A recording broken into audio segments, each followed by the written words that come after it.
Amigos e amigas que acompanham a nossa TV Canção Nova, estamos começando mais um programa Escola da Fé.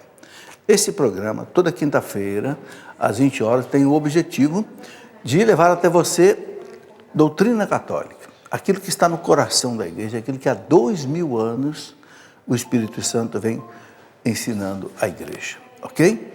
Através dos papas, através dos santos doutores, através do Sagrado Evangelho, da Sagrada Escritura, enfim, tudo aquilo que constitui aquilo que a igreja chama de o Fidei Depositum, ou seja, o depósito da fé, a sã doutrina da fé. Hoje vamos continuar conversando um pouco sobre as vocações. Por quê? Porque mês de agosto a igreja dedica as vocações, então pede que a gente medite sobre isso. Por isso que eu estou fazendo 2 programas, eu comecei na semana passada, falamos das vocações leigas, hoje eu vou completar e vamos passar para as vocações religiosas. Mas antes vamos pedir a bênção e a graça de Deus. Em nome do Pai, e do Filho, e do Espírito Santo. Amém.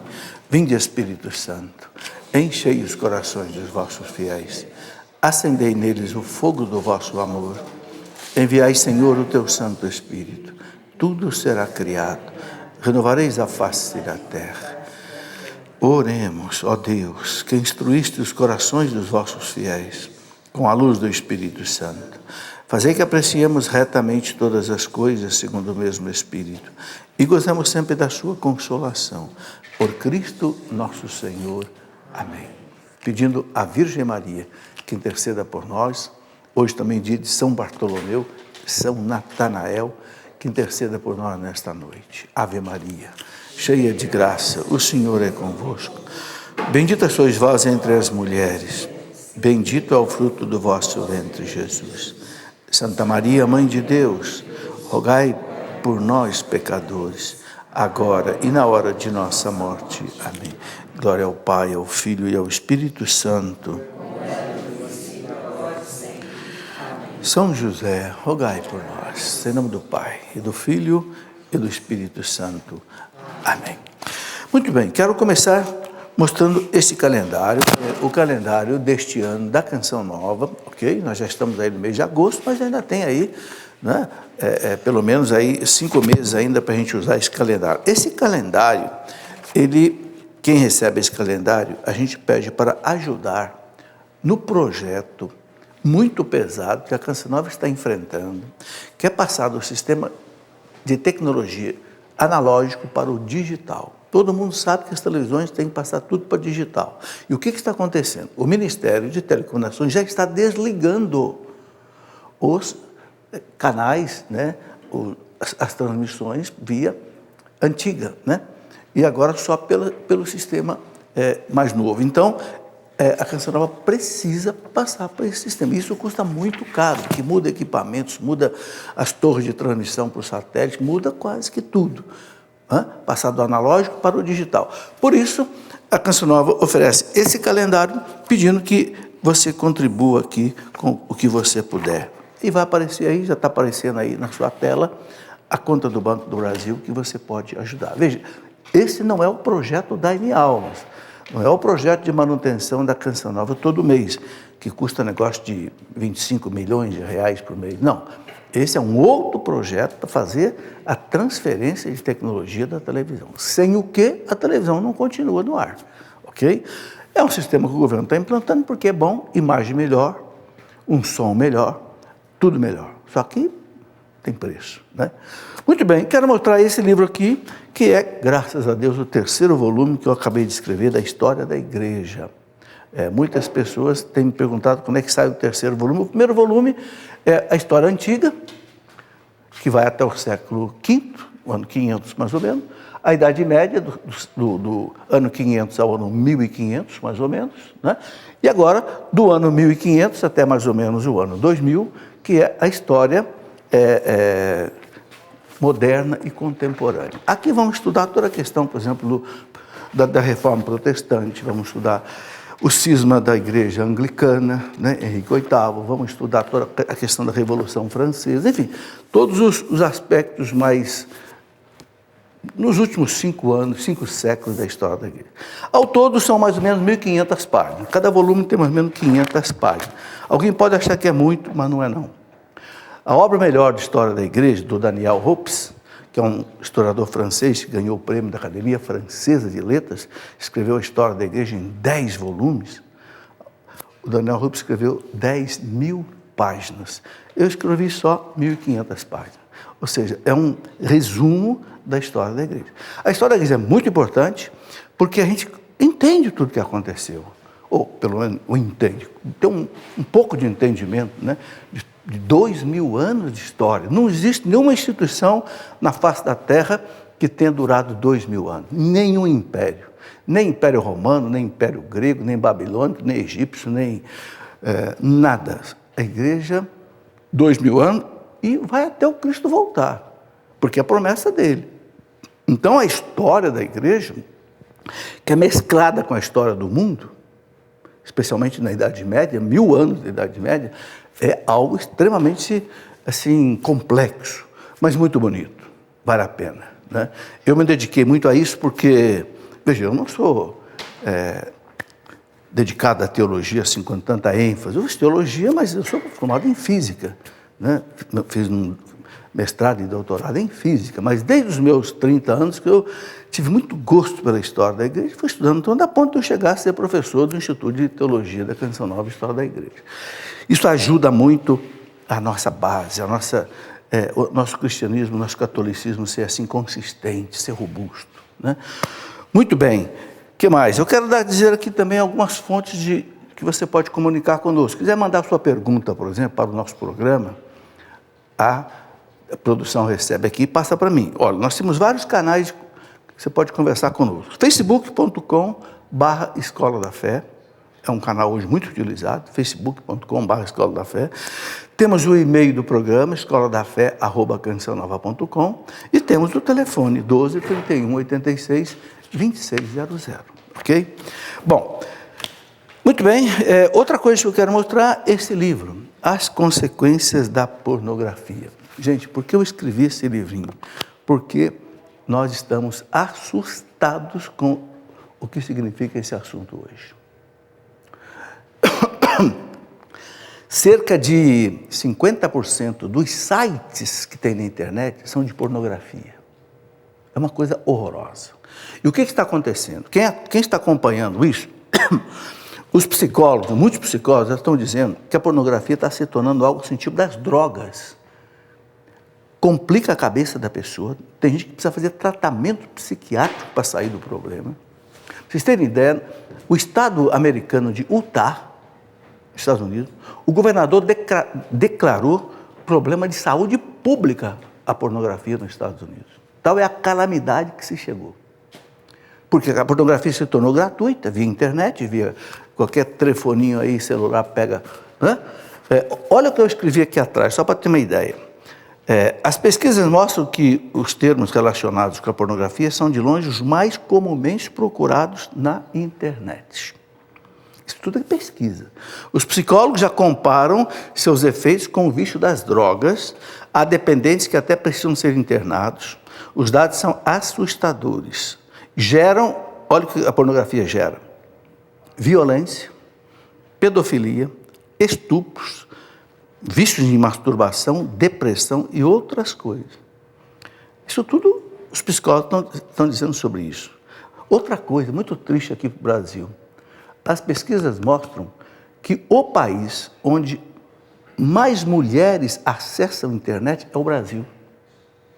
Ou seja, o Brasil está ficando o país mais pornográfico do mundo. Isso é uma tragédia, né? Então, os pais, educadores, etc., precisam. Agora, sabe, gente, isso aqui é muito difícil e complicado, porque a indústria pornográfica fatura bilhões. A indústria pornográfica americana, nos Estados Unidos, faturam 10 bilhões de dólares por ano, fazendo filmes pornográficos. O Japão fatura 5 bilhões. Isso tudo é despejado em cima de nós, porque alguém tem que comprar isso. E aí, arrasa a família, arrasa casamento, arrasa namoro, arrasa mil coisas. É por isso que eu escrevi esse livro, As Consequências da Pornografia. Eu não sei se todos já acordaram para esse problema. Esse dia nós fizemos um programa aqui, né, na TV Canção Nova, aquele programa dos jovens aí, né? Revolução Jesus, inteirinho sobre isso, e ali foi apresentado muitos desses dados que eu coloco aqui nesse livro. Muito bem, vamos aqui então começar a nossa caminhada de hoje. No programa passado eu falei da vocação leiga e ficou faltando colocar a vocação matrimonial, que é uma vocação importantíssima do leigo. A maioria de nós aqui são casados. Quem vai para a vida religiosa é uma minoria. O Brasil tem 210 milhões de pessoas.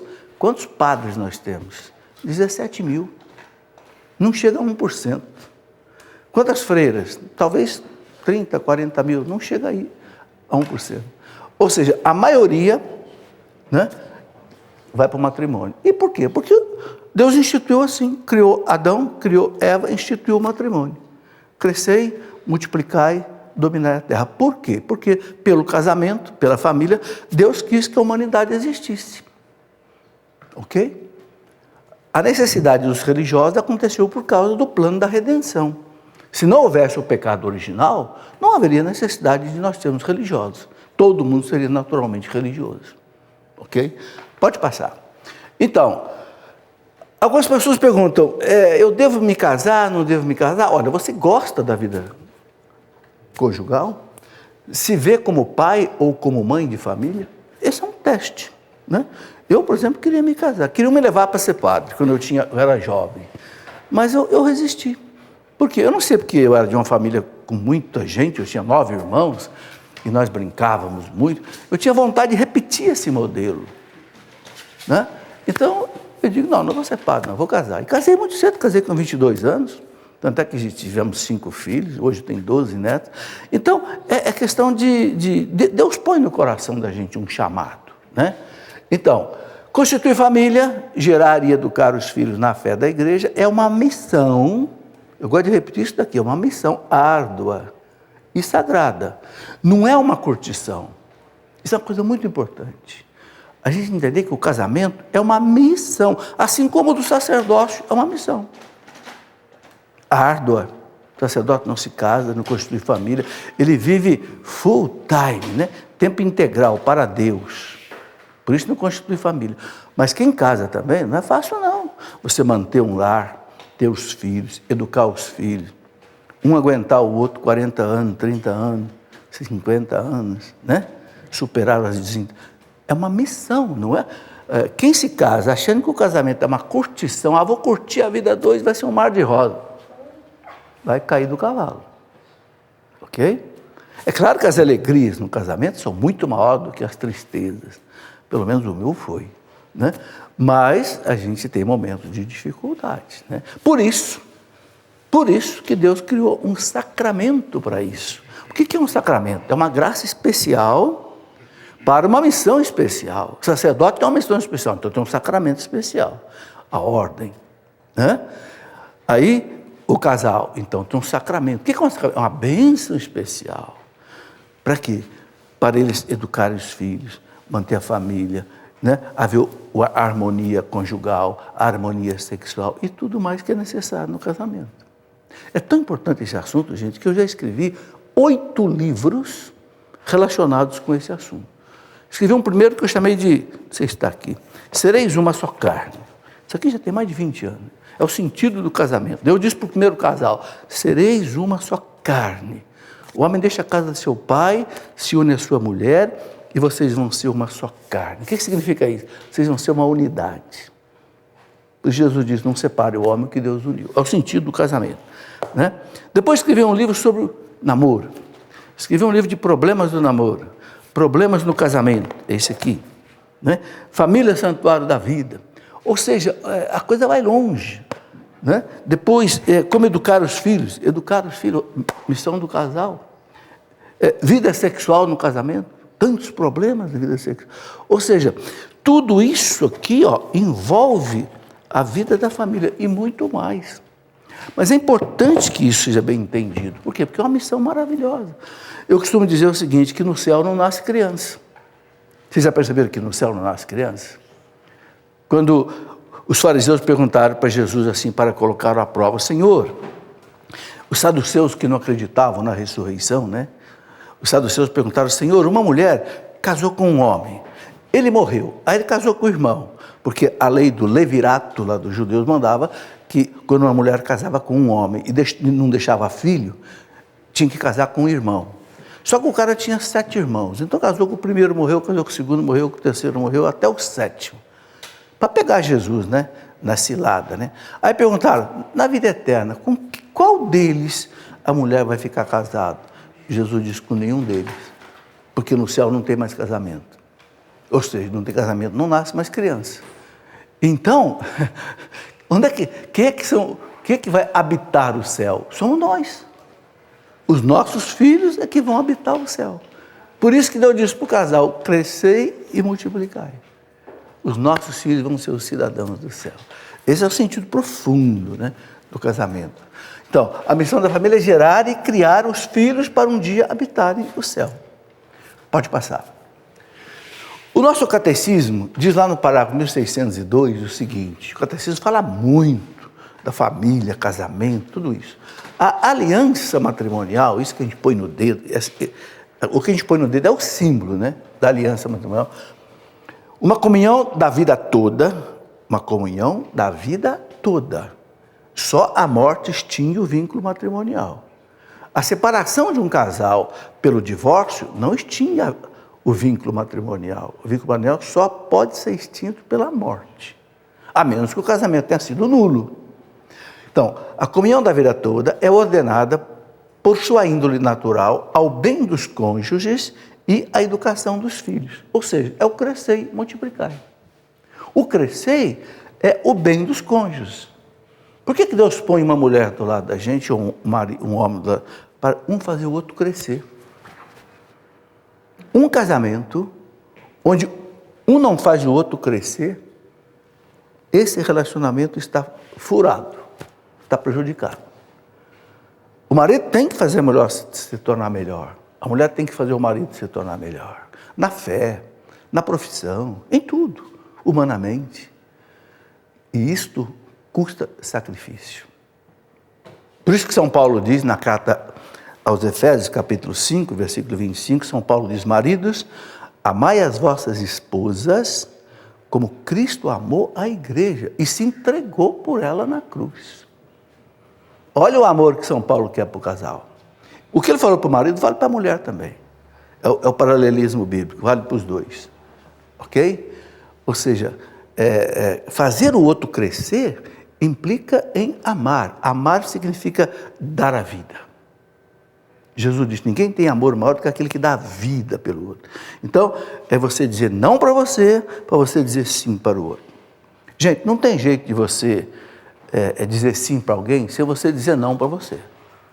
Não tem. Se eu quiser pegar esse livro aqui, quiser dar de presente aqui para o câmera aqui, né? Eu tenho que ficar sem o livro. Para ele ganhar o livro, eu tenho que perder o livro, tá certo? Para dizer sim para ele, tem que dizer não para mim. Se você vai dar um dinheiro para alguém, você vai perder esse dinheiro, para ele poder ganhar o dinheiro. Isso chama-se amar. Amar é você perder, entre aspas, para o outro ganhar. Isso no seu tempo, nas suas diversões, no seu dinheiro, em tudo. E aí você faz o outro crescer. O que faz o outro crescer é o amor. São Paulo fala, o amor é paciente, o amor é bondoso, o amor não busca o próprio interesse. Ou seja, o amor não faz a minha vontade, faz a vontade do outro. O amor tudo crê, tudo espera, tudo suporta, o amor não se irrita. É isso que faz o casal crescer. Isso está na base, né, da educação, do bem dos cônjuges e também da educação dos filhos. Também para educar os filhos, a gente tem que dizer não para a gente. E como tem, né? Quem tem filho sabe quantas noites em claro, quantas vezes você quer fazer o seu programa lá, mas tem que fazer tarefa com a criança. E tem que fazer, né? Muito bem, vamos lá, pode passar. Por isso, homem, deixe o seu pai e a sua mãe para se unir à sua mulher, e sereis uma só carne. Então, para a igreja, o casamento e família só existe um. União do homem com uma mulher, por causa do que está na Bíblia, no Gênesis. O homem deixa a casa do seu pai, se une à sua mulher, e pode reproduzir. Sereis uma só carne. Pode passar. Essa é a vocação matrimonial, né? Então, de modo que já não são dois, mas uma só carne. Jesus diz lá em Mateus 19:6, né? Aqui uma coisa importante, a vocação do matrimônio é centrada em 3 palavras importantes: unidade, fidelidade e indissolubilidade. E a gente pode acrescentar aí também fecundidade. A unidade do casal é tudo. Jesus diz: sereis uma só carne. O que é a palavra carne na Bíblia significa o quê? Pessoa humana. Jesus disse: o espírito é forte, mas a carne é fraca, né? Ou seja, o humano é fraco. Então, é a unidade do casal, é um ponto fundamental. A fidelidade, não haver separação, não haver traição. A indissolubilidade, não haver separação. A fidelidade, não haver traição. É interessante a gente examinar as 3 perguntas que o padre faz para o noivo no altar. Aqueles 3 sim que o noivo tem que dizer de coração, senão o casamento não vale. Primeiro, vocês querem se casar? É de livre, espontânea vontade? Sim. Não estão obrigados? Não estão chantageados? Não estão com medo? Não. Eu quero. Ela é própria, mas eu quero. Ele é feio, mas eu quero. Pronto. Então, caso vocês. Entendeu? Eu estou exagerando aqui para dizer assim, esse chama-se consentimento. É o ponto mais importante que torna um matrimônio válido. Quando é que o tribunal da igreja declara a nulidade de um casamento? Esse casamento não valeu. Quando o consentimento foi prejudicado por alguma coisa. Houve medo, houve dolo, houve falta de juízo, ou o cara estava bêbado. Acontece, gente. Não vale? Por quê? Porque é uma decisão para o resto da vida. Então a igreja é séria também. Se não houve um consentimento pleno, eu vou casar porque eu não aguento mais meu pai e minha mãe, então eu quero sair de casa. Isso não é motivo para casar. Motivo para casar é você amar o outro, estar disposto a viver com o outro toda a sua vida, constituir uma família. Entendeu? É o consentimento. Segunda pergunta, o padre pergunta: vocês querem se casar? Promete um ao outro amor e fidelidade. É por toda a vida que o prometeis. Fidelidade. Ou você está pensando em quando ela tiver 50, trocar ela por 2 de 25? Se estiver pensando, o casamento não vale. Porque o juramento de fidelidade tem que ser quando ela tem 22 aninhos de idade, linda de morrer, e quando estiver com 60 com câncer, como foi meu caso. Você tem que amar do mesmo jeito. Mais ainda, porque ela precisa mais de você agora. Entendeu? É o juramento da fidelidade até a morte. Terceiro, vocês prometem receber os filhos que Deus lhes enviar, educando-os na fé do Cristo e da igreja? Sim. Se esses 3 sim não forem convictos, o tribunal da igreja amanhã pode dizer: o casamento de vocês não valeu. Por quê? Porque não houve um consentimento, não houve... entende? Um casal, nós vamos casar, mas não vamos ter filho. Não vale esse casamento. É como se você dissesse assim: eu vou abrir uma loja, mas eu não vou vender. Vai ficar a porta baixada. Então, para que abrir a loja? Casamento é para ter filho. Claro que não é, a igreja não vai dizer quantos filhos o casal vai ter, mas tem que estar aberto. Receber os filhos que Deus lhes enviar, educando-os na fé do Cristo e da igreja. Então, essa doutrina que tem a ver com a nossa vocação. Se eu aceito tudo isso, gosto de tudo isso, eu vou para o casamento. Agora, é preciso ir com convicção. Na vida, a gente sempre toma uma decisão com 2 alternativas. Ou eu faço alguma coisa por convicção, estou feliz, ou eu faço alguma coisa por conveniência, aí eu não sou feliz. Eu vou casar porque a mulher é rica. Eu vou casar porque o cara é bonito. Mas só porque ele é bonito? Ele tem caráter? Ele trabalha? Ele é sério? Ele vai ser um bom pai? Não, é um galã, é um pão. Não sei se ainda usa essa palavra pão, né? No meu tempo era o pão, né? A gata. Agora, não basta isso. Tem que ter mais coisa, né? Então, Deus os abençoou, ele disse: sede fecundos, multiplicai-vos e enchei a terra e submetei-a. Essa é uma missão que Deus deu para o casal. Sede fecundos, os filhos, multiplicai, enchei a terra e submetei-a. Quer dizer, o casal submete a terra. É o casal que desenvolve o mundo, a tecnologia e tudo mais, né? Muito bem, vamos fazer um intervalo. Já levantou a plaquinha aí. Daqui a pouquinho a gente já volta. Vamos ter o horário político. Então você espera aí, não desanima não. Mais uns 10 minutos a gente volta com o programa, tá certo? Até já. Muito bem, voltando para o nosso programa Escola da Fé, eu quero dizer o nome da cidade de vocês. É uma pequena homenagem que a Canção Nova gosta de fazer aos que vêm aqui. Não dá para dizer o nome de todo mundo, que fica meio longo, mas pelo menos as cidades. Campinas, São Paulo, pode levantar a mão, quem for, que o câmera aqui vai mostrá-los, né? Brasília, Distrito Federal, Tatuí, São Paulo, Ipojuca, em Pernambuco, é isso? Certo?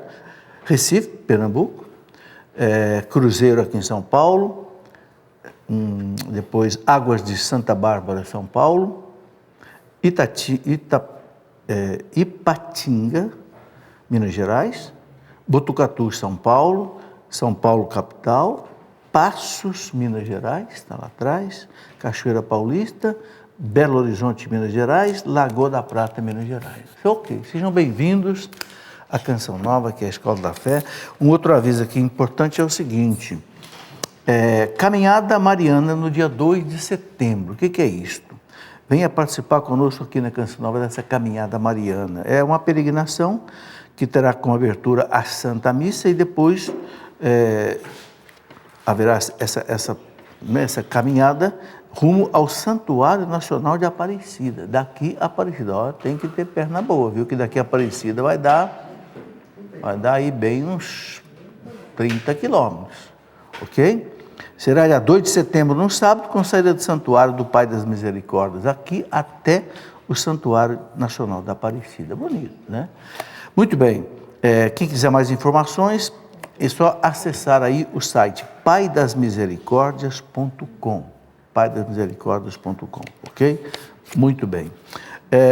Outra coisa, semana que vem, no programa da semana que vem, eu vou entrevistar um padre muito interessante, um padre já bem de idade, padre Giovanni, que conheceu o padre italiano, conheceu o Padre Pio, Santo Padre Pio.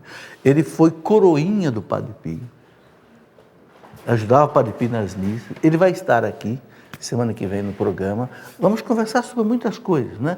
O Padre Pio, tal, ele é muito... ele fala bem português, embora ele seja italiano, ele fala bem português, então eu quero deixar esse convite para assistir no programa. Bem, vamos começar agora então a conversar um pouco sobre as vocações religiosas, tá? Nesse mês de agosto, mês das vocações. Então, vocação sacerdotal e religiosa. Pode passar, Fernanda. Então, é um chamado de Deus para uma entrega radical da vida ao reino de Deus para salvar almas. O sacerdote, sobretudo, os santos padres diziam, alter Christus, ou seja, um outro Cristo.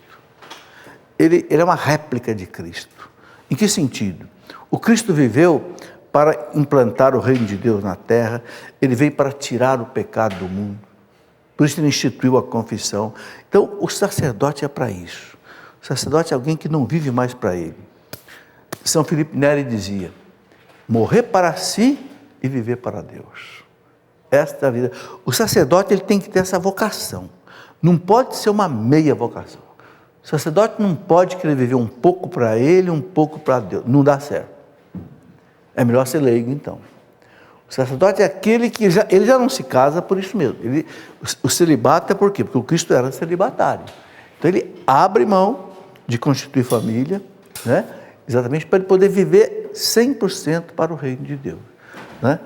Então o catecismo diz assim, parágrafo 944, a vida consagrada a Deus caracteriza pela profissão pública dos conselhos evangélicos de pobreza, castidade e obediência. Veja, é conselho evangélico, não é mandamento. Mandamento é para todo mundo. Conselho evangélico não é para todo mundo. É para quem Deus chama uma missão específica na vida religiosa. Pobreza, castidade e obediência. Em um estado de vida permanente, reconhecido pela igreja. Então a igreja reconhece. Então tem as ordens religiosas, as congregações religiosas, né? Onde a igreja reconhece, né? Tem o estatuto aprovado pelo Vaticano, tem o regimento e tal, etc. Ok? Aqui, por que a igreja coloca essas três coisas? Pobreza, castidade e obediência. É algo muito importante. A obediência Porque ela quebra toda a vaidade, ela quebra todo o orgulho, quebra toda a soberba, que é o pior pecado, né? O Papa Leão XIII escreveu um livro muito interessante, ele está aqui, é um livrinho chamado A Prática da Humildade. É a virtude mais importante que existe, a humildade. Então, a obediência obriga você a ser humilde. Quando você obedece, você não vai fazer a sua vontade, você vai fazer a vontade do outro, né? Depois, a pobreza, para você viver como Cristo viveu. O Cristo nasceu numa manjedoura, morreu numa cruz, né? Não teve uma cama para nascer, não teve uma cama para morrer. Nós nascemos num berço e morremos numa cama, né? Jesus não teve nada disso. Já repararam que Jesus não tinha nada dele? O barco que ele pregava não era dele, era de Pedro, emprestado. O jumentinho que ele entrou em Jerusalém não era dele, ele tomou emprestado. O cenáculo onde ele fez a Santa Ceia não era dele, ele emprestou. A gruta que ele nasceu não era dele, ele emprestou. Jesus não tinha nada dele. Vivia na casa de Pedro, em Cafarnaum, ele não tinha a casa dele, ele saiu de Nazaré. Sabe qual é a única coisa que era de Jesus? A cruz. A cruz era dele, ficou pregada nele. O resto não era dele. Até a roupa dele foi sorteada depois que ele morreu. É esse desprendimento que ele quis mostrar. Então o sacerdote, o religioso, a irmã, é a pobreza. Não quer dizer miséria. Pobreza quer dizer o seguinte: você deve ter tudo que você precisa para cumprir essa missão religiosa. Então, o padre precisa ter um carro, claro, o padre voa para lá, celebrar a missa, mas não precisa ter um carro importado, caro, né? Que nem o Papa fala, né? Tem que se vestir direitinho? Tem que comer direitinho? Tem, mas não pode ter o quê? Luxo. A pobreza é o seguinte: é você ter o mínimo necessário para cumprir a missão de sacerdote. Okay? E a castidade, porque ele é celibatário, ele não vai constituir família, então não pode ter vida sexual, de nenhuma espécie. Muito bem, pode passar. Eu estou colocando tudo isso porque eu tenho certeza que deve ter algum jovem escutando esse programa, ouvindo: será que eu tenho vocação? Então comece a entender o que é vocação. Porque a vocação é assim, tem que ser uma decisão mesmo. Vocação quer dizer vocar, é chamado, né? Eu, por exemplo, eu estava na Academia Militar de Agulhas Negras, faltava um ano para ser oficial do Exército, já estava lá, pronto para ser. Me deu uma crise vocacional, não é isso que eu quero. Saí. O general comandante da academia, na época o general Meiramato: mas cadete, o que você quer? Você é um bom cadete, que era a pilha de papel da minha vida, lá que lá você é rastreado. Cadete, você pode ser um excelente general do Exército amanhã, você é inteligente. Eu digo: general, mas eu não quero. O que você quer, cadete? Eu quero ser professor. Eu tinha 20 anos de idade. Saí dali, fui ser professor, fui professor até hoje. Isso é a vocação, entendeu? Aquilo que você gosta, é convicção, não pode ser conveniência. Ah, eu vou ser médico, que médico dá dinheiro. Espera aí, você tem aptidão? Não basta ter interesse, tem que ter aptidão. Ah, não gosto de ver sangue que eu desmaio. Então você não pode ser médico. Tá certo? Então vamos lá. Sou chamado ao sacerdócio ou à vida religiosa? Será que eu tenho... Os jovens escrevem: professor, não sei se eu tenho vocação. Então eu coloquei aqui algumas perguntas. Pergunte para você mesmo. Primeiro, tenho vontade de entregar a minha vida totalmente para Deus? Abrir mão da minha vontade, entregar a minha vida para Deus, viver para Deus? Né? Segundo, desejo trabalhar como Jesus pela salvação das almas? Desejo trabalhar mesmo? O meu amor vai ser salvar as almas. O bom pastor deixa 99 ovelhas lá e vai buscar uma perdida. Você tem esse gosto, essa vontade de salvar almas? É a missão do padre, do religioso. Terceiro, vamos lá, Fernanda. Desejo não me casar para servir somente a Deus e aos outros por toda a vida? Porque na igreja do Ocidente, o padre, para ser padre, tem que ser celibatário. Para quê? Para ficar disponível 100%. Porque todo mundo sabe, gente, que mulher e filho tomam tempo da gente. Claro que toma, não é? Imagina eu com 5 filhos, como é que ia ser um padre? Não tinha jeito de ser padre. Para que faculdade, para 5 filhos, eu vou querer que a igreja pague a faculdade dos meus filhos? Não. Eu ficaria constrangido. Se eu fosse um padre casado, querer que pegar o dinheiro do dízimo para pagar isso. Fica chato. Então vou ter que trabalhar. Mas se eu vou ter que trabalhar, e o reino de Deus, como é que fica? Vou tirar tempo do reino de Deus, então não dá. Então a igreja fala, celibatário, você vai viver, o povo vai te manter. O dízimo vai te manter, o bispo faz lá, né, a chamada côngrua, não é salário, côngrua é uma ajuda de custo, né, para ele se manter, para poder viver. Então, 4, gosto de rezar bastante e estudar as coisas de Deus. Outra coisa que o padre precisa, o religioso, gostar. Eu que não sou leigo, nós que não somos leigos estudando, e o padre vai pregar, o padre vai orientar, vai ser diretor espiritual, então ele tem que estudar teologia, filosofia, né? E as coisas de Deus. 5, amo a igreja, eu amo o Papa, eu amo Nossa Senhora, eu amo os sacramentos, eu amo a liturgia, ou seja, eu amo tudo que a igreja ama, porque você vai ser sacerdote da igreja, a igreja vai ser a tua mãe, né? Então tem que ter também esse gosto, né? Isso aqui podia desdobrar isso muito, eu vou passando rápido. Gostaria de viver uma vida de oração, penitência, simplicidade, pobreza evangélica? Não, eu quero viver uma vida de conforto, comer bem, dormir bem, viajar muito, então não vai ser padre. Então fica lá como leigo. Padre é diferente, padre tem que ter uma vida de oração, é obrigado a rezar a liturgia das horas, 3 em 3 horas, matinas, laudes, aí a prima, terça, né? Noa, tá? Vésperas completas. Por quê? Porque se o padre não rezar, ai do padre que não rezar. O demônio está no pé dele. A pessoa mais tentada é o padre. Por quê? Porque o padre é que arranca as almas da mão do demônio. Ele vai no ninho da serpente. Se o padre não tiver uma vida de oração, uma vida de penitência, uma vida ele está lascado. Tá. Nós que somos leigos, somos tentados, imagina o padre, que é o que entra no ninho da serpente para tirar as almas dali. É guerra feia com o bicho. Se não tiver, né, uma vida espiritual, uma vida interior, ele não suporta. Por isso que muito padre deixa o sacerdócio.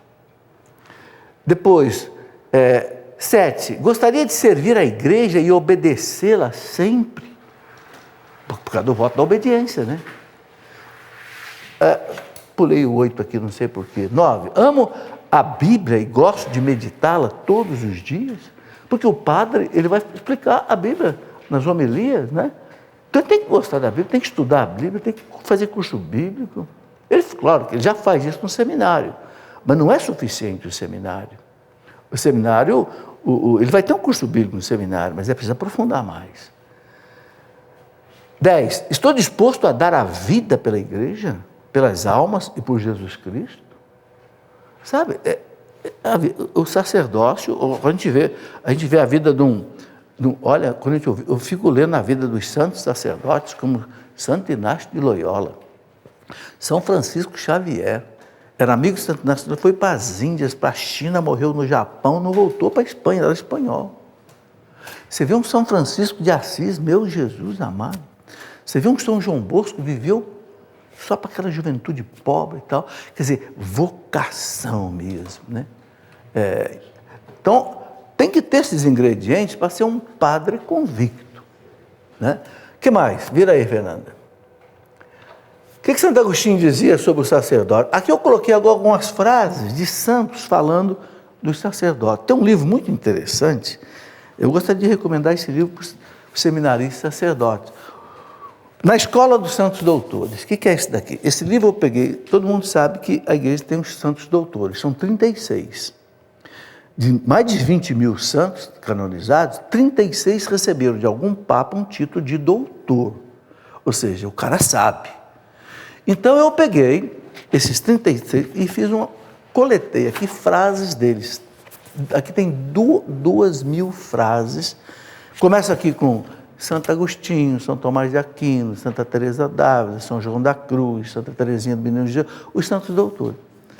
Sabe, para uma reflexão, uma meditação, para nós leigos também, mas sobretudo para os padres. para os seminaristas, olha, tem que ser uma página por dia só, não pode ser mais que uma página por dia, porque é muito substrato, é muito forte. Qualquer lugar que você abrir aqui, sabe, ensinamento de Santo Doutor é um negócio substancial, mas é o que faz bem para a gente, né? Como esse livro aqui, O Dom de Si. O Dom de Si foi escrito por Joseph Chivers, é um sacerdote que já morreu, um livro maravilhoso. O que ele fala? O dom de si. Você ser religioso, você faz o dom da sua vida para Deus, é o dom de si. Deus é o Senhor da minha vida. Você mandar para lá eu vou, você mandar para cá eu vou, entendeu? É como a Virgem Maria, eis aqui a serva do Senhor. Faça-se em mim, segundo a tua palavra. Muito bem. Então Santo Agostinho dizia, falando do sacerdócio, ó reverenda dignidade do sacerdote, em cujas mãos o Filho de Deus se encarna, como no seio da Virgem Maria. Ele está falando da missa. O Filho de Deus se encarna na mão do sacerdote, como no seio da Virgem Maria. Ele não desceu no seio da Virgem Maria, quando o padre consagra a hóstia, o Cristo está aqui na mão dele. Então o Cristo se encarna aqui na hóstia, como ele se encarnou no seio da Virgem Maria. Santo Agostinho, doutor da igreja. Santa Catarina de Sena, doutora da igreja, ela dizia, a veneração pelos sacerdotes não pode cessar. Se tal coisa acontecer, sinto-me ofendido. Quem disse isso para Santa Catarina? Deus disse para Santa Catarina. Nós temos que reverenciar o sacerdote. Porque, gente, são duas coisas. Uma coisa é o homem, outra coisa é o sacerdócio. Entenderam? Eu me lembro que eu estudava em colégio de padre, salesiano, e de vez em quando a gente brigava com algum padre, né? Criança, né? Chegava em casa xingando o padre, mamãe, opa! Respeite a batina dele. Os padres usavam batina antigamente, né? Respeite a batina dele, ou seja, o sacerdócio. Entendeu? Uma coisa é o homem que pode ser pecador, mas ele é investido do sacramento da ordem. Então, São Francisco de Assis queria beijar o chão onde um sacerdote pisava, porque ele dizia, é o Cristo que passa. Né? Deus falou para Santa Catarina, é um livro chamado Diálogos, disse, não critique o padre, deixa comigo. Deus disse para Santa Catarina, quem vai punir o padre sou eu, não são vocês. Claro, tem a hierarquia para os padres, o bispo, etc. Né? Pode passar. São Tomás de Aquino, como os que recebem as ordens sacras são colocados acima do povo, assim devem eles estar acima pelo mérito da santidade. São Tomás de Aquino, o padre tem que viver na santidade, por quê? Porque ele está acima do povo. Se ele está acima do povo como sacerdote, ele tem que estar acima do povo também como santo. Doutor da igreja. Outro doutor da igreja, São João Crisóstomo, que morreu em 407, foi mártir, foi patriarca de Constantinopla. Os presbíteros receberam um poder que Deus não deu nem aos anjos. Os anjos não celebram isso. Os anjos não perdoam ninguém. Está certo? Na hora da morte, se Deus quiser oferecer para mim um anjo, um sacerdote, eu quero um sacerdote. Verdade? Porque o anjo não tem poder para perdoar, o sacerdote tem. É verdade. Por isso que São João Crisóstomo está dizendo, é doutor da igreja. Os presbíteros, padres, receberam um poder que Deus não deu nem aos anjos, nem aos arcanjos. Deus sanciona lá no alto tudo o que os sacerdotes fazem aqui embaixo. Se ele abençoar, Deus abençoa. Se ele batizar, Deus batiza. Se ele perdoar, Deus perdoa. Se ele consagrar, Deus consagra. Os anjos não têm esse poder. Os anjos têm outros poderes, que nós não temos. Mas esse poder salvífico, Deus deu ao sacerdote. Sabe, o sacerdote, isso é uma coisa muito digna, uma coisa, né? A gente vê, eu gosto dessas citações que esses homens, eles eram sacerdotes. Pode passar. O catecismo diz assim, aqui agora algumas normas, né, que quem é vocacionado também tem que conhecer. Na igreja latina, o que é a igreja latina? A nossa igreja aqui, tem a igreja oriental católica, que é a igreja lá do Oriente, os melquitas, maronitas, coptas. Né? Na igreja latina, a igreja aqui do nosso lado, o sacramento da ordem é conferido a candidatos que estão prontos a abraçar livremente o celibato e manifestam publicamente sua vontade de guardá-lo por amor do reino de Deus e do serviço aos homens. Então, uma exigência para ser sacerdote na Igreja Católica aqui no Ocidente. Lá no Oriente, a Igreja pode ordenar o homem casado. Aqui no Ocidente, não. Por que no Oriente a Igreja autoriza ordenar um homem casado? Por causa da cultura oriental. Na cultura oriental, isso um bispo me explicou, o sujeito que não é casado, ele não é muito assim respeitado. Entende? Então, dentro da cultura oriental, o sujeito, o casado, ele tem um respaldo a mais cultural, que não é o caso do Ocidente. Como o celibato não é um dogma, é uma questão pastoral, porque até o ano 300, os padres e até papas eram casados. Isso a história da igreja mostra. Só em 1123, no Concílio de Latrão I em Roma, é que a igreja impôs o celibato. Só depois do ano 1000. Até o ano 1000, os padres casavam, os bispos casavam. Não é um dogma. A igreja foi entendendo, o Espírito Santo foi mostrando para a igreja que o ideal é o celibato, porque o Cristo era celibatário. Então a igreja passou a colocar o celibato em todo o Ocidente. Começou no ano 300, na Espanha, e foi expandindo aos poucos, até que pegou todo o Ocidente. Muito bem, vamos fazer mais um intervalo rapidinho, daqui a pouco a gente já volta aí. Espere só um instante, tá bom? Muito bem, tem aqui mais um aviso importante. A Canção vai realizar a primeira vez aqui um cenáculo, né? Cenáculo lembra ali o dia de Pentecostes desceu sobre os apóstolos e a Virgem Maria, né? Então, de 25 a 27 de agosto, aqui na Canção Nova, em Cachoeira Paulista, né? Já é o quê? Agora sexta, sábado e domingo, né? Pela primeira vez, a Canção então vai realizar aqui esse cenáculo. Tem o tema Sereis Batizados no Espírito Santo. Quem é que vai estar ministrando palestra aqui? O padre Alberto Luiz Gambarini, bem conhecido, faz programa na televisão, né? Padre Adriano Zandoná, aqui da Canção Nova, o Robson Luiz, né? E depois vai ter também o show com o André Florencio e o Ministério Adoração e Vida, ok? Quem quiser informações é só entrar no site aí, eventos.cançãonova.com, ok? Esse é um aviso importante. Outro aviso que eu quero dar é o seguinte, eu tenho pelo meu site, Cleofas, um curso de teologia à distância, né? É só entrar no site Cleofas, tem uma caixinha lá escrita assim, Escola da Fé Online, né? É um curso de teologia à distância. Esse curso eu já comecei faz um ano, mas a pessoa que entrar hoje, ela pode acessar desde a primeira aula. O que é?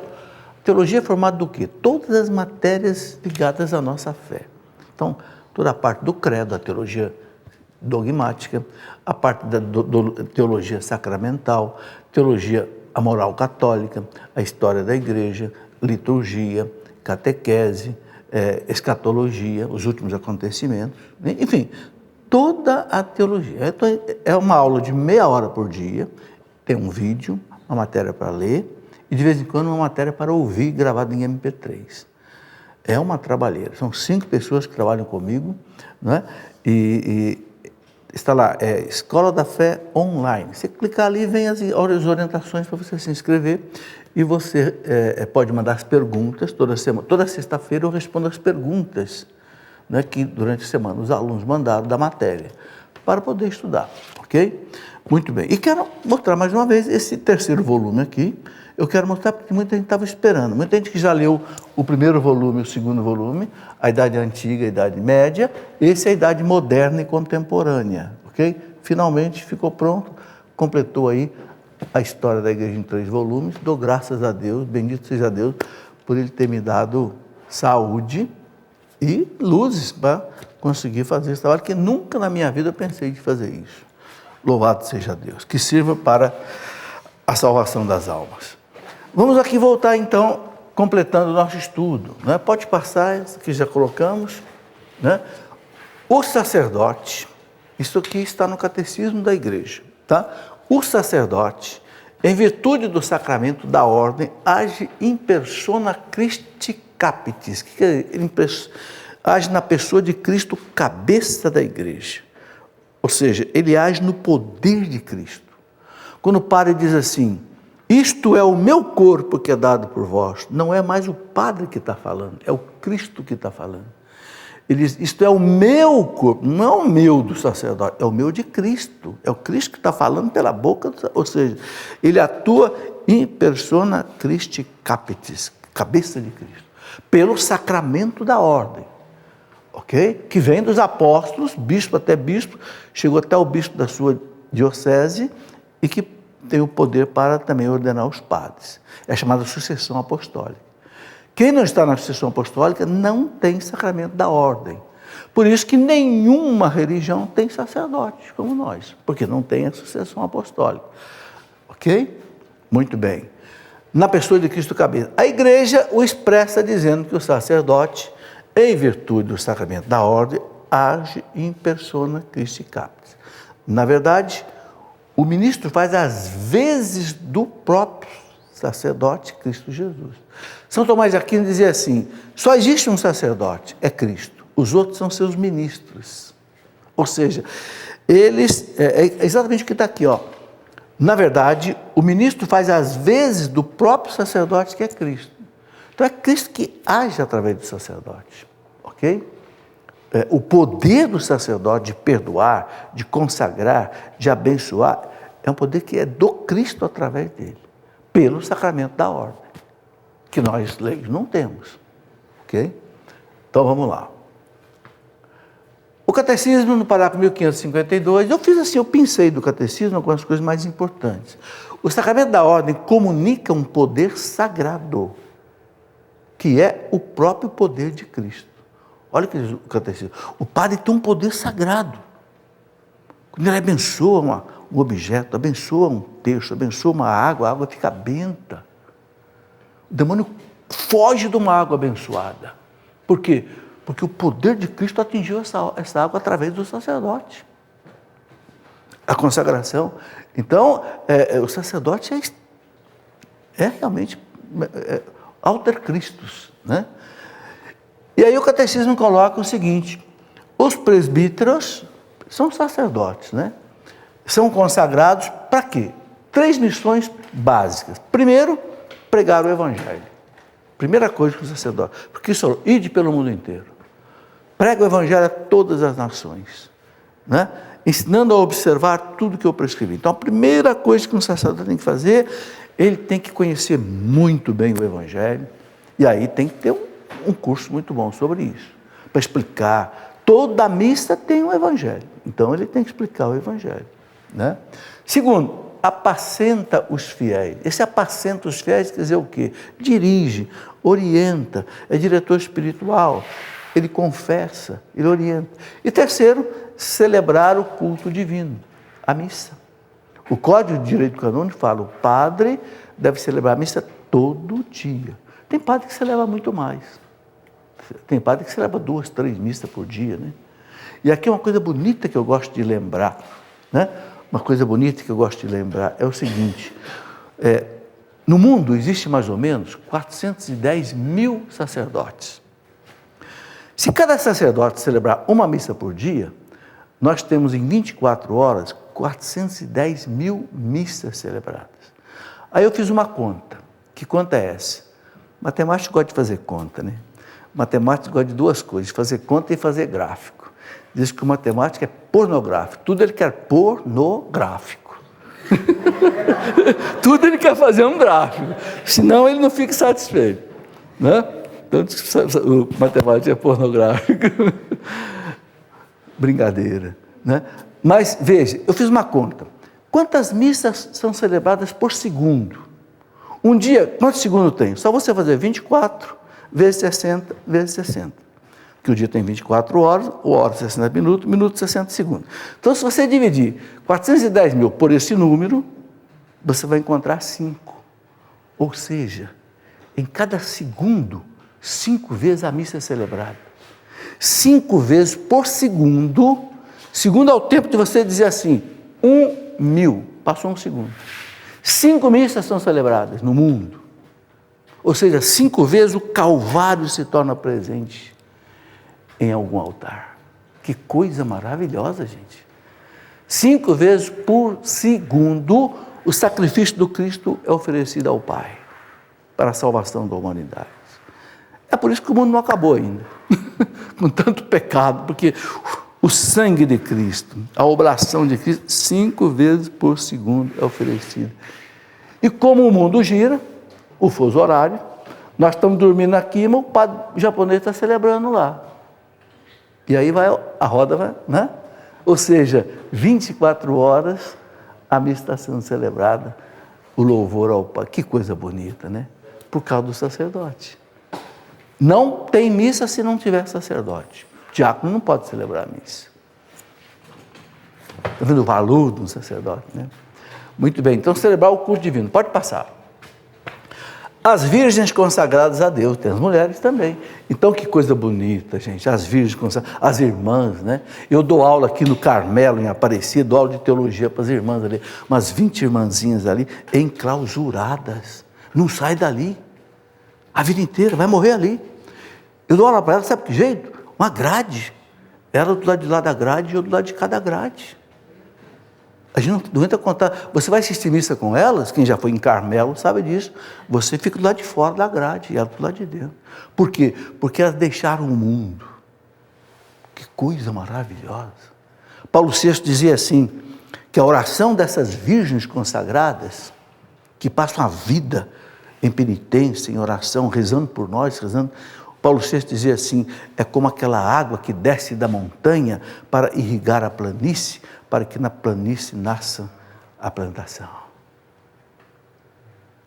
Mas a água que desce, que fertiliza o solo, aqui embaixo, dos sacerdotes trabalhando, o leigo trabalhando, essa água que desce do Carmelo, né, e que fertiliza o solo. Que coisa bonita, né? Santa Teresinha do Menino Jesus ficou 9 anos no Carmelo. Entrou com 15 anos, morreu com 24, escreveu só um livrinho, História de uma Alma, da vida dela, mas é doutora da igreja. Por quê? Porque ali ela se santificou e ela abalou o mundo sem sair do Carmelo. Quem que não conhece Santa Teresinha? É padroeira da França hoje. Aquela vida, né?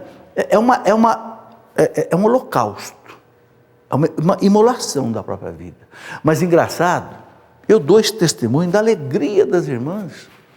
As irmãzinhas do Carmelo aqui em Aparecida, onde eu dou aula para elas, tem irmãzinhas de 20 e poucos anos e tem irmãs de 80 anos. E você olha no rosto delas, brilha a alegria. Não tem, sabe? É maravilhoso. O mundo aqui fora pensa que elas são tristes, tristes somos nós que estamos aqui fora. Vamos lá, passa então aí as virgens consagradas. Então, o que é a vida consagrada? O catecismo diz assim, a vida religiosa faz parte do mistério da igreja.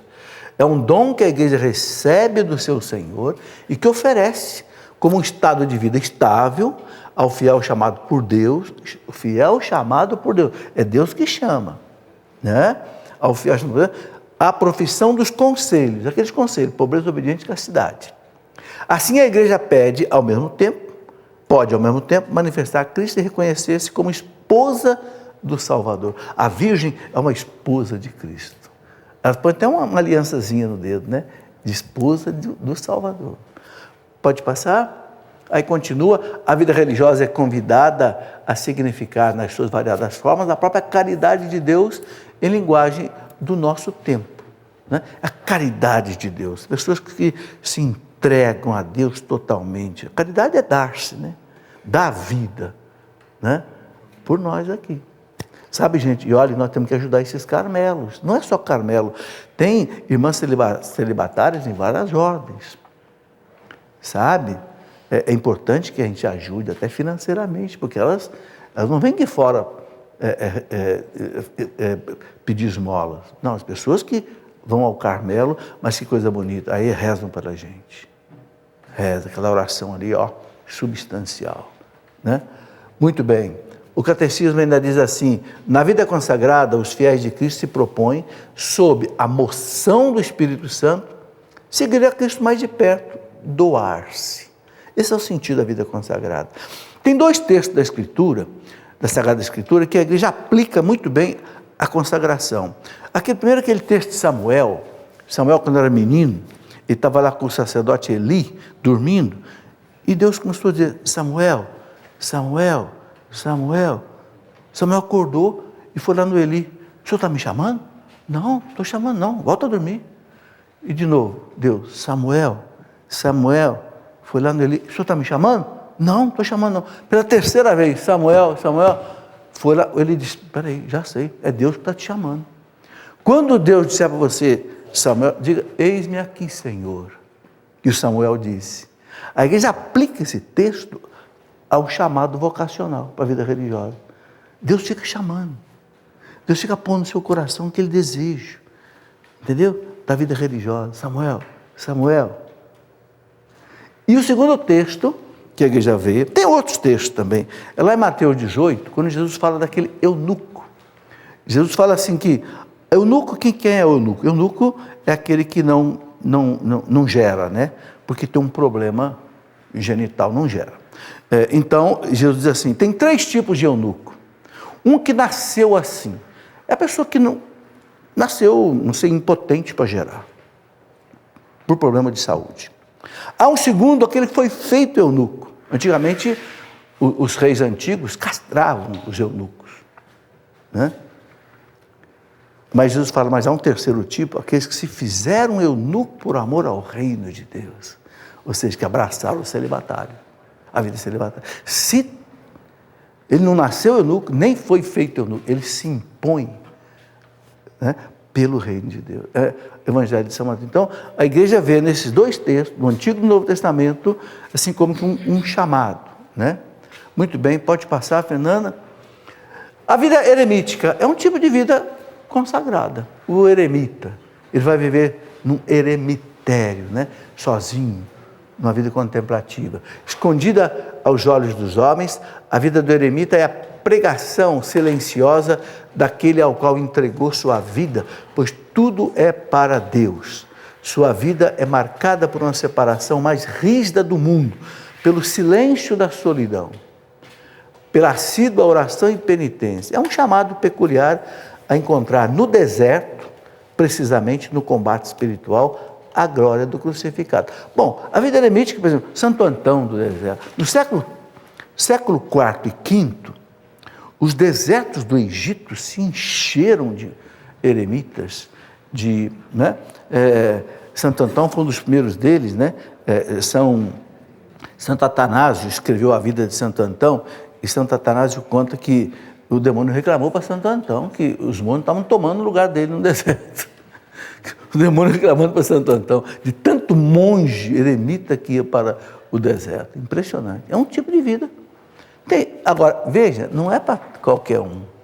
Você viver sozinho, uma vida inteira, em oração, penitência.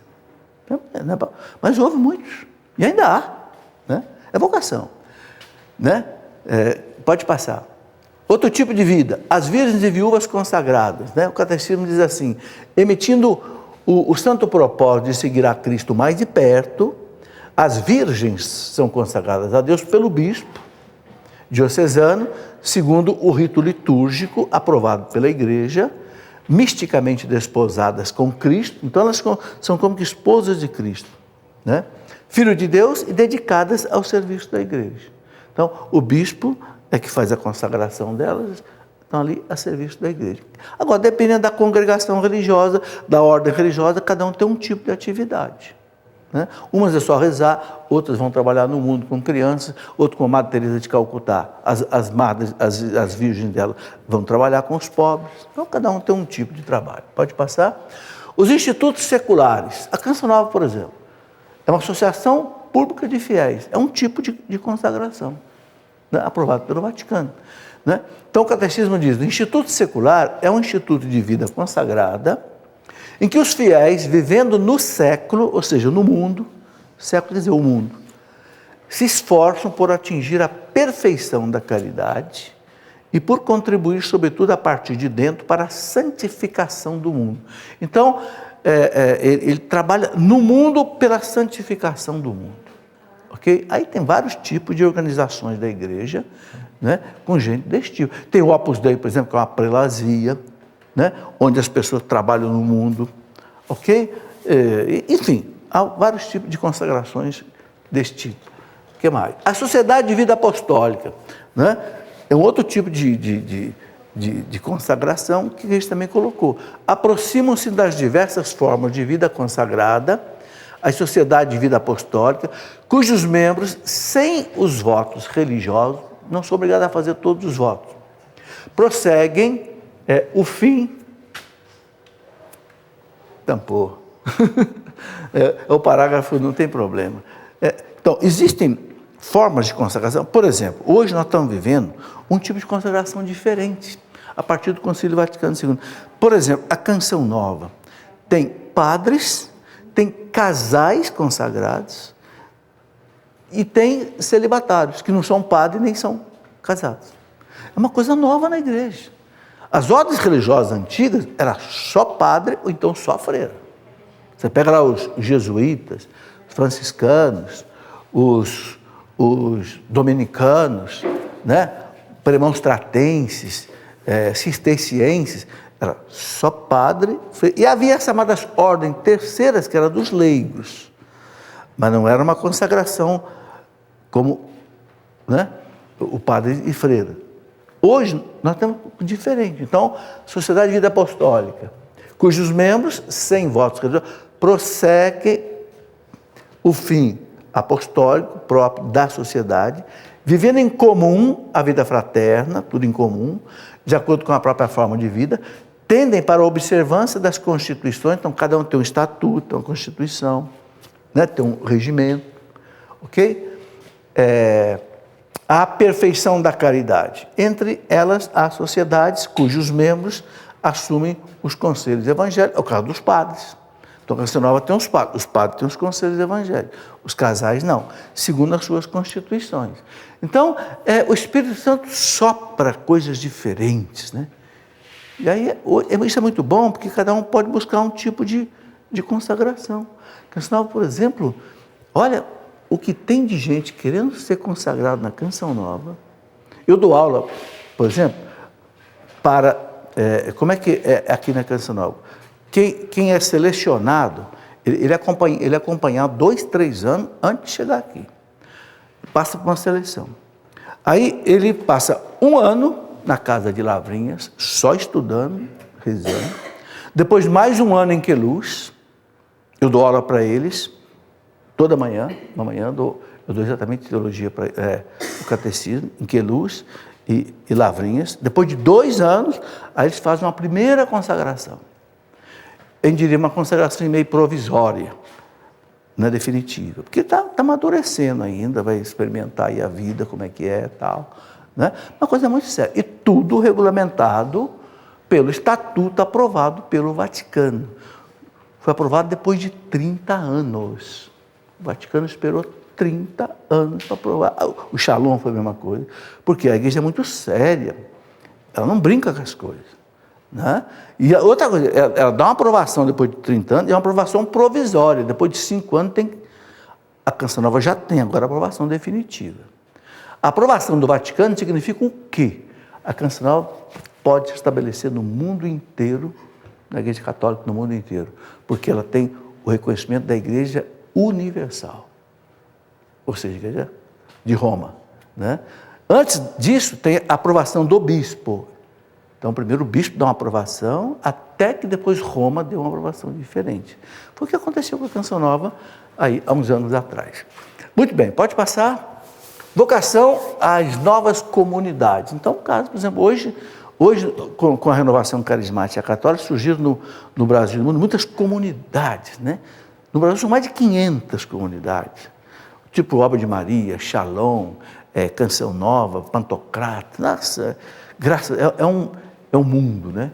Tá? Então aqui o catecismo fala também dessas comunidades e tal.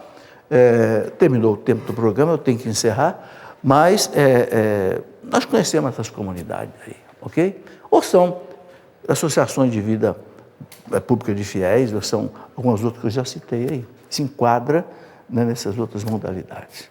Muito bem, gente, não tem nenhum diácono aqui não, né?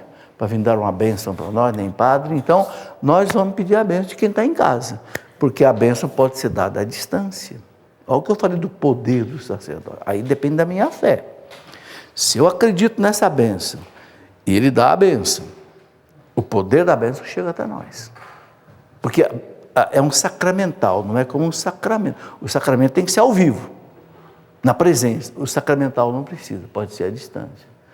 Então, peça agora o que você quer a Deus, essa bênção. E tem muito padre que eu sei que dá a bênção, porque eles falam para mim. Ó, professor, quando o senhor pega a bênção, eu dou a bênção.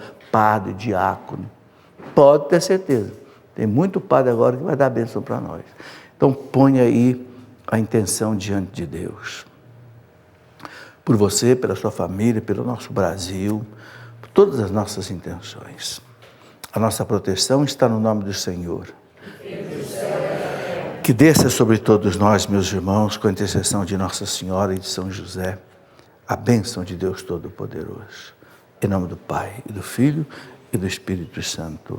Amém. Vamos em paz. Que o Senhor nos acompanhe. Deus seja louvado. Amém.